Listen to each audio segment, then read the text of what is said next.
Hello, my name is Regan and I'm a PhD researcher at the University of Exeter and co-editor-in-chief of the Royal Meteorological Society journal Weather. My name is Roger Furman. I am a non-professional weather enthusiast and member of the Royal Meteorological Society. Hello, I'm Sonia. I'm a mature maths student at the Open University. I'm a student member of the Society and I have volunteered as a student ambassador. I have often felt like a minority in the field of weather and climate, and that's just one reason that equity, diversity and inclusion matters to me. But crucially, I know that weather and climate affects us all, and in particular, climate change is going to affect a wide diversity of people in a wide diversity of ways. Equity, diversity and inclusion are important to me because we live in a very visual world. Being totally blind, I want to participate fully in society and help to remove unintended barriers. Equity, diversity and inclusion are important to me because it's important to make early careers into weather and climate fair and open to all. I think that there are still a lot of barriers to greater equity, diversity and inclusion in the field. For example, there may be a lack of community amongst minoritised researchers, but also there are a lack of role models. I've looked around at the more senior people in the field and wondered why a lot of them don't look like me, and it makes me wonder if I belong. As a parent, it's been tricky for me to access a meteorology degree in the typical fashion through full-time in-person study.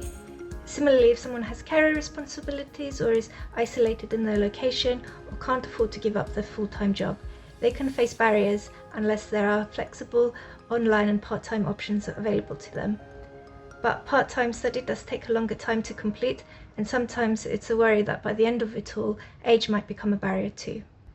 Some examples of barriers to EDI are that in day-to-day life, I can be negatively impacted by receiving poorly produced digital documents and websites not conforming to best practice.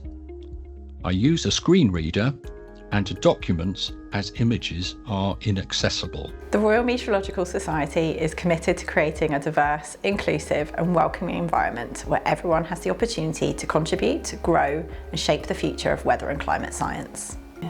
Last year we asked our members, how do we ensure that people feel welcome when they engage with the Society? The response was great, and we learnt that 20% of our members either have a disability or long-term illness and 20% have caring responsibilities. While some barriers to inclusions have improved with the introduction of hybrid and online meetings, there is still a lot of work to do. We planned to use the results from that consultation to help us improve our EDI and plan our next steps and actions. We've officially revised our definition of early career to create a fairer approach, recognising that some people may pursue an apprenticeship rather than a degree, and that years spent studying or training should count as experience gained in the field. Now, an early career is defined as someone within 15 years, if in academia, or 10 years, if in industry, of starting their first higher education qualification, or their first further education qualification if a higher one hasn't been obtained. If an individual doesn't fit into these categories but still considers themselves to be early career, such as after taking a career break, they can self-identify as early career by contacting the Society. Early careers benefit from a range of tailored support from RMetS. The range of topics covered by our events is accessible to a wide range of people.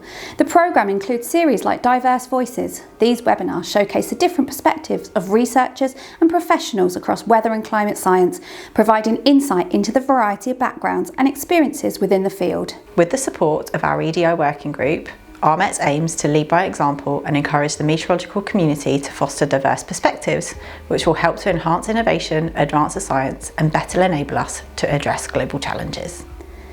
We run activities to support students and early career professionals. These include discounted access to events, competitions and networking opportunities. This has created an inclusive space for emerging talent to take part in discussions and events that might otherwise be beyond their reach. I see the Royal Meteorological Society making a real effort to improve not just the EDI within the Society, but in the field of weather and climate as a whole. They've supported me in helping to set up the Diverse Voices webinar series, which celebrates the diversity within the field at both the senior levels and at the early career level. And they've also helped me set up the Early Careers of Colour Network, which is an online community for those from ethnic minority backgrounds who are just looking for a bit of community as they start their career. I am a member of the RMetS EDI group.